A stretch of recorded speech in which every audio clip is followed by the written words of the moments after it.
স্বাধীনতা আন্দোলনে কমিউনিস্টদের ভূমিকা, আমাকে যদি স্বাধীনতা আন্দোলনে কমিউনিস্টদের ভূমিকা বলতে বলেন, আমি অন্তত সবটা তো জানিই না, কিন্তু বলতে গেলে আমারও কয়েক ঘন্টা লাগবে। কিন্তু কেউ কি বলতে পারবেন স্বাধীনতা আন্দোলনে আরএসএস এর ভূমিকা নাই? চুরের মায়ের বড় গলা দেশপ্রেমী। 15ই আগস্ট তেরঙ্গা পতাকা কাঁধে নিয়ে গোটা আগরতলা চষে বেড়ায়, কি স্লোগান দেয়? জয় শ্রীরাম, ভারত মাতা কি জয়। স্বাধীনতা আন্দোলনে ভূমিকা নাই। আমি যখন এই কথা বলছি, আমি দায়িত্ব নিয়ে বলছি, সোশ্যাল মিডিয়ায় তাদের বন্ধুরা কেউ কেউ আমাকে ব্যক্তিগত অ্যাটাক করবে। জয় শ্রীরাম, ভারত মাতা কি জয় স্লোগান দেওয়া তাদের কাজই হচ্ছে ব্যক্তিগত অ্যাটাক, আক্রমণ করা। সামনে তর্কে পারবে না, দর্শনে পারবে না, কি করবে? পেছন দিয়ে ছুরি চালিয়ে দাও। আমি অনেক জায়গায় বলি, ব্যক্তিগতভাবে বলতে কোনো দ্বিধাবোধ নেই। আমি যে চোখ দিয়ে আপনার গোটা পৃথিবীটা দেখছি, এই পৃথিবীটাকে কিভাবে বিশ্লেষণ করব, কোন দৃষ্টিতে বিশ্লেষণ করব, যেটাকে আমরা বলি দর্শন, ফিলোসফি। আপনি পৃথিবীটাকে কিভাবে দেখবেন, ভারতবর্ষটাকে কিভাবে দেখবেন, কোনো একটা ঘটনাকে কিভাবে মূল্যায়ন করবেন, একজনের দৃষ্টিতে একরকম। সুতরাং কোন দার্শনিক দৃষ্টিতে এই বিভিন্ন ঘটনাকে বিশ্লেষণ করবেন, কিংবা আমাদের পৃথিবী, দেশ, দুনিয়াকে বিশ্লেষণ করবেন, এই যে দেখার দৃষ্টিভঙ্গি, এই দেখার দৃষ্টিভঙ্গিটা হচ্ছে আমাদের কাছে সবচেয়ে বেশি গুরুত্বপূর্ণ। সুতরাং আমি আপনাদের কাছে জোর দিয়ে যেই জায়গাটায় আপনাদের কাছে স্ট্রেস দিতে চাইছি, এটা হচ্ছে আমাদের মাথার মগজটাকে শানিত করা। এই মগজটা হচ্ছে আজকের সময় সবচেয়ে গুরুত্বপূর্ণ। আমি সব জায়গায় উদাহরণ দিয়ে বলতাম, যারা বিজ্ঞানের ছাত্র তারা জানবেন, জীবন বিজ্ঞান যারা পড়েন তারা জানবেন। আপনাকে যদি জিজ্ঞেস করি আমরা কি দিয়ে দেখি, অনেকেই উত্তর দেবেন চোখ দিয়ে দেখি। কিন্তু আমি অনেককেই বলি আমরা চোখ দিয়ে দেখি না, দেখি আমরা মগজ দিয়ে। মগজ যদি আপনাকে ডিকটেট না করে, মগজ যদি আপনাকে নির্দেশ না পাঠায় তুমি চোখ দিয়ে দেখো, তাহলে আপনি চোখ দিয়ে দেখতে পারবেন না। অনেক সময় আমি উদাহরণ দিয়ে বলি, মেলার মাঠে ধরেন কোনো যিনি একজন উন্মাদ, যার মাথা কাজ করে না, সে উন্মাদ যদি হেঁটে বেড়ায়, তাকে যদি আপনি ইটের টুকরা দিয়ে ঢিল দেন কিংবা চিমটি কাটেন, সে কিন্তু আপনার কোনো রিয়েক্ট করবে না, আপনার সামনে কোনো রাগও প্রকাশ করবে না, আনন্দও প্রকাশ করবে না। সে আবার তার রাস্তা ধরে হেঁটে চলে যাবে, কারণ তার মগজ কাজ করছে না। সুতরাং আজকের সময় মগজটা হচ্ছে সবচেয়ে গুরুত্বপূর্ণ, এই মগজটাকে শান দেওয়া হচ্ছে সবচেয়ে গুরুত্বপূর্ণ।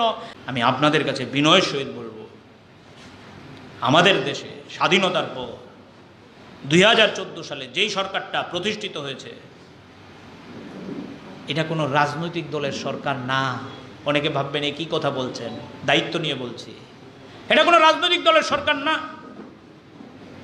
দেশের মধ্যে কংগ্রেস রাজনৈতিক দল, সিপিআইএম রাজনৈতিক দল, ওরা বিজেপি নাম দিয়ে ভোটে লড়ছে, লড়াই করছে। এখন দেশের মধ্যে রমরমা, আমাদের রাজ্য রমরমা।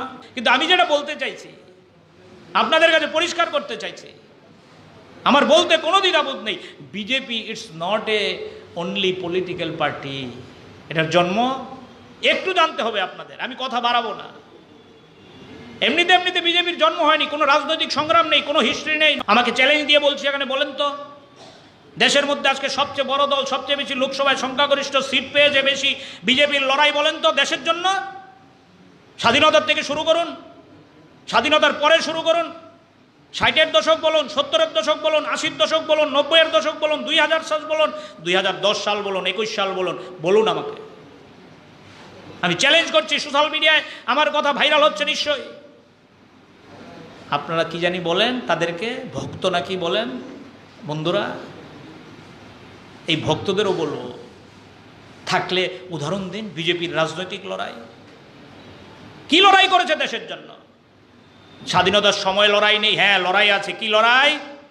আমাদের দেশকে স্বাধীন করার জন্য যারা জেল খাটলেন, যারা আন্দামানে গেলেন, আমাদের দেশের স্বাধীনতার জন্য গোটা পৃথিবীতে যাকে এক ডাকে চেনে, যাকে আমরা বলি জাতির জনক, 1947 সালে ভারতবর্ষ স্বাধীন হবার পর 48 সালের 30শে জানুয়ারি কাছ থেকে গুলি করে মহাত্মা গান্ধীকে খুন করলেন। এই লড়াই তাদের আছে। অদ্ভুত লাগে না? 48 সালে 30শে জানুয়ারি গান্ধীজিকে খুন করলেন, 2020 সালে 30শে অক্টোবর গান্ধীজির গলায় মালা দিচ্ছেন। কোথায় যাবে? নতুন প্রজন্মের কাছে কি শিক্ষা দেব আমরা? এই দেশে কোনো লড়াই করেনি, একটা কাজ করেছে, ইতিহাস বিকৃতি। কোনো লড়াই নেই। 1920 সাল আরএসএস নাগপুরে জন্ম। নাগপুরে জন্মের পর আমাকে কেউ দেখাতে পারবেন যে আরএসএস আমাদের এই দেশের জন্য, আমাদের সংবিধান রক্ষার জন্য, আমাদের ভারতবর্ষে কোনো গরিব মানুষের জন্য, আমাদের কোনো চটকল বন্ধে খোলার দাবিতে লড়াই করেছে, কোনো সুতাকল খোলার দাবিতে লড়াই করেছে? স্বাধীনতা আন্দোলনে কমিউনিস্টদের ভূমিকা, আমাকে যদি স্বাধীনতা আন্দোলনে কমিউনিস্টদের ভূমিকা বলতে বলেন, আমি অন্তত সবটা তো জানিই না, কিন্তু বলতে গেলে আমারও কয়েক ঘন্টা লাগবে। কিন্তু কেউ কি বলতে পারবেন স্বাধীনতা আন্দোলনে আরএসএসের ভূমিকা নাই? চোরের মায়ের বড় গলা দেশপ্রেমী। 15ই আগস্ট তেরঙ্গা পতাকা কাঁধে নিয়ে গোটা আগরতলা চষে বেড়ায়, কি স্লোগান দেয়? জয় শ্রীরাম, ভারত মাতা কি জয়। স্বাধীনতা আন্দোলনে ভূমিকা নাই। আমি যখন এই কথা বলছি, আমি দায়িত্ব নিয়ে বলছি, সোশ্যাল মিডিয়ায় তাদের বন্ধুরা কেউ কেউ আমাকে ব্যক্তিগত অ্যাটাক করবে। জয় শ্রীরাম, ভারত মাতা কি জয় স্লোগান দেওয়া তাদের কাজই হচ্ছে ব্যক্তিগত অ্যাটাক, আক্রমণ করা। সামনে তর্কে পারবে না, দর্শনে পারবে না, কি করবে? পেছন দিয়ে ছুরি চালিয়ে দাও। দর্শনে পারবে না, তারা লড়াইয়ে পারবে না, কথা বলে পারবে না, তাদের হাতে যুক্তি নেই, তাদের হাতে মাল মশলা নেই। আমি দায়িত্ব নিয়ে বলছি, মাল মশলা নেই। 1920 সালে তৈরি হলো, স্বাধীনতা আন্দোলনে ভূমিকা নেই। 47 সালে ভারত স্বাধীন, 48 সালে গান্ধীজির হত্যা, 30শে জানুয়ারি। গান্ধীজির হত্যার পর আরএসএস গোটা দেশে নিষিদ্ধ। তখন তাদের নেতা দীনদয়াল উপাধ্যায়, আমি অনুরোধ করব সুযোগ হলে পড়ে দেখবেন ইতিহাস, দীনদয়াল উপাধ্যায়কে চিঠি লিখলেন আমাদের তৎকালীন স্বরাষ্ট্রমন্ত্রী বল্লভভাই প্যাটেল। এই আরেকটা আমি হাসি পাই, মাঝে মাঝে আমি সোশ্যাল মিডিয়া ঘাঁটি আর হাসি, আপনাদের কেমন লাগে আমি জানি না। আবার বল্লভভাই প্যাটেলকে মালা দিচ্ছে। বল্লভভাই প্যাটেলের চিঠি যদি কারোর সুযোগ হয় খুলে পড়ে দেখবেন, আপনি গুগল সার্চ করলে পাবেন। বল্লভভাই প্যাটেল যে চিঠি দিয়েছিলেন দীনদয়াল উপাধ্যায়কে, চিঠিতে বলছেন তোমাদের নিষিদ্ধ করা হলো, তোমরা যেই কাজ করেছো এই কাজে তোমাদেরকে দেশে কাজ করতে সুযোগ দেওয়া যায় না। নিষিদ্ধ হলো আরএসএস। এই আরএসএস গিয়ে আবার মুসলেকা পাক হাত ঘষা শুরু করলো, আমাদেরকে দয়া করে উইথড্র করেন, আমরা আর হিংসা করব না, আমরা ভারতবর্ষে এমন কোনো কাজ করব না, আমরা কোনো রাজনৈতিক কর্মকাণ্ডে অংশগ্রহণ করব না, আমরা শুধু সংস্কৃতি নিয়ে থাকবো, ধ্যান জ্ঞান নিয়ে থাকবো, লাঠিখেলা নিয়ে থাকবো, হাফ প্যান্ট পরে একটু মাঠে খেলাধুলা করব, আমাদেরকে এই করতে দিন, আমরা রাজনীতির অঙ্গনে যাব না, আমাদের থেকে ব্যান্ডটা উইথড্র করে নিন। বল্লভভাই প্যাটেল জওহরলাল নেহরুর সাথে আলোচনা করে দয়া করে ব্যান্ড উইথড্র করলেন। আরএসএস তাদের কাজের ধারা পাল্টে নিল, নতুন দল তৈরি হলো জনসংঘ। যেই শ্যামাপ্রসাদ নিয়ে তারা এত নাচানাচি করছে, তৈরি করলেন জনসংঘ। একই রইল। আমাদের বাচ্চারা যেমন মেলার থেকে মুখোশ কিনে চেহারাটা পাল্টায়, কখনো বাঘ সাজে, কখনো সিংহ সাজে, কখনো খরগোশ সাজে, মজা করে মাদের ঠাকুমাদের ভয় দেখায়, ওই আরএসএস ঠিক আছে মুখোশ পাল্টিয়েছে, জনসংঘ রাজনীতির আঙ্গিনা এলো, লড়াই করলো। মানুষের জন্য কথা নেই। এজেন্ডা কি? একটু সময় নিচ্ছি, ক্ষমা করবেন। এজেন্ডা কি? না, সবাইকে রেশনে চাল দিতে হবে, চিনি দিতে হবে, লড়াই নাই। বেকারদের কাজ দিতে হবে, লড়াই নাই। শিক্ষা দিতে হবে, লড়াই নাই। নারীদের অধিকার দিতে হবে, লড়াই নাই। তফসিলিদের অধিকার দিতে হবে, লড়াই নাই। কাজের অধিকারকে সংবিধানে মৌলিক অধিকার হিসেবে লিপিবদ্ধ করতে হবে, লড়াই নাই। লড়াই কি জনসংঘের 1 পয়েন্ট প্রোগ্রাম। আমরা একটা দেশ চাই, দেশ হচ্ছে হিন্দুর দেশ। আমরা একটা দেশ চাই যেখানে কাশ্মীরের বিশেষ অধিকার থাকবে না। আমরা একটা দেশ চাই যেই দেশ থেকে সমস্ত হিন্দুবাদ দিয়ে যারা আছে তাদেরকে তাড়িয়ে দিতে হবে। আমাদের ভারতবর্ষ এই কারণে স্বাধীন হয়েছিল, আমাদের সংবিধান এই কারণে রচিত হয়েছিল। 1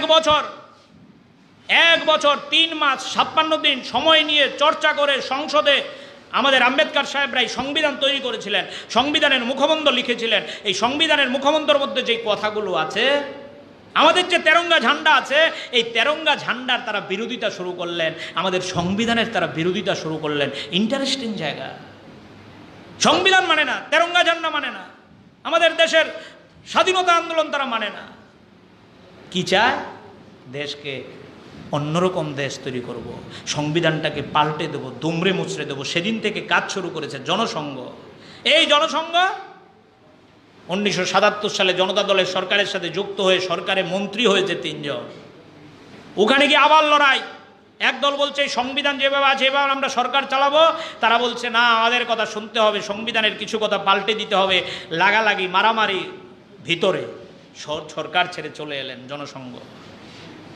80 দশকে নতুন দল তৈরি করলেন ভারতীয় জনতা পার্টি, অটল বিহারী বাজপেয়ী, আদবানি, এরকম আরও কয়েকজন মিলে ভারতীয় জনতা পার্টি 80 দশকে তৈরি হয়েছে। আমি জিজ্ঞেস করি, 80 দশকে তৈরি হওয়ার পর একটা ঘটনা কেউ বলতে পারবেন ভারতীয় জনতা পার্টি ভারতবর্ষের সার্বভৌমত্ব রক্ষার প্রশ্নে, ধর্মনিরপেক্ষতা রক্ষার প্রশ্নে, গণতন্ত্র রক্ষার প্রশ্নে, যুবকদের কাজের দাবিতে, ছাত্রদের শিক্ষার দাবিতে, কোনো বিশ্ববিদ্যালয় তৈরি করার দাবিতে কোনোদিন লড়াই করেছে? বাধ্য হয়ে এখন মুখোশ পরে আছে, মুখোশ, ওই যে প্রথম থেকে মুখোশ পরার চরিত্র, কখনো আরএসএস, কখনো জনসংঘ, কখনো বিজেপি। সবার শিকড় হচ্ছে নাগপুরের হেডকোয়ার্টারে। আমি মাঝে মাঝে যখন বলি, ফেসবুকে বন্ধুরা আমার কাছে কথা শুনতে চান, আমি যখন বলি যে ওদের সবার শিকড় নাগপুরের হেডকোয়ার্টারে, শরীরটা জ্বলে যায়। দেখি এমন কমেন্ট করে ব্যক্তিগত আক্রমণ, বলতে পারে না যে না আমাদের সাথে নাগপুরের কোনো সম্পর্ক নেই, এটা বলতে পারে না, অন্যভাবে অ্যাটাক করে। এর নাম হচ্ছে বিজেপি। দেশের জন্য কোনো লড়াই নেই, একটা লড়াই, এই লড়াই হচ্ছে আমাদের দেশের সংবিধানটাকে ভেঙে টুকরো টুকরো করে দাও। তাই বন্ধুরা, আজকে এখানে যারা উপস্থিত হয়েছেন, আপনারা যদি দর্শনগতভাবে, দৃষ্টিভঙ্গিগতভাবে বিজেপিকে মোকাবেলা করতে না পারেন, আইডিওলজিগতভাবে বিজেপিকে মোকাবেলা করতে না পারেন, it's not a political party.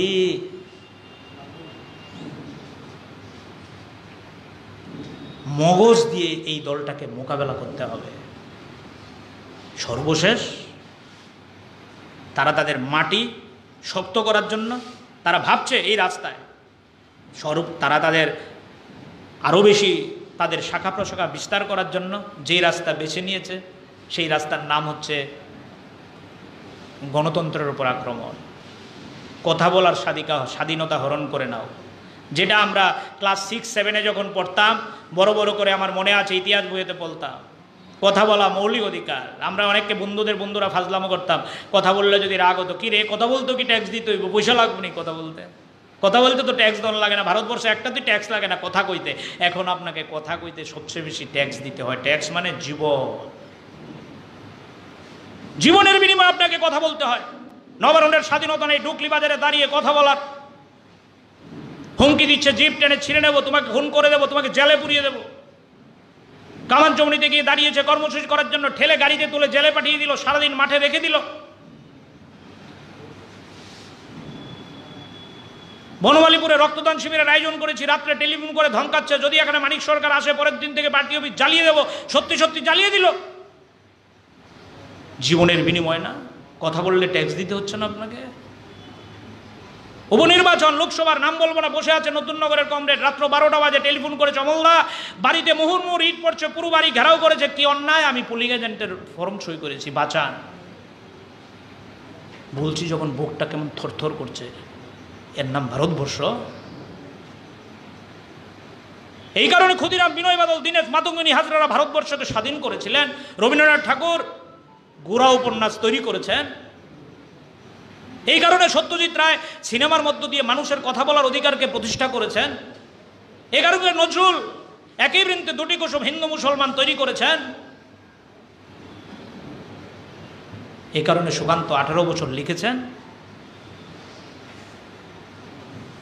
এই জায়গাটা আজকে হচ্ছে সবচেয়ে বড় বিপদের জায়গা। আমি আপনাদের দেখার দৃষ্টিভঙ্গিটা, কথাটা বলার জন্য আপনাদের কাছে এই আলোচনাগুলো এই লাইনে করার চেষ্টা করলাম, ক্ষমা করবেন আমাকে।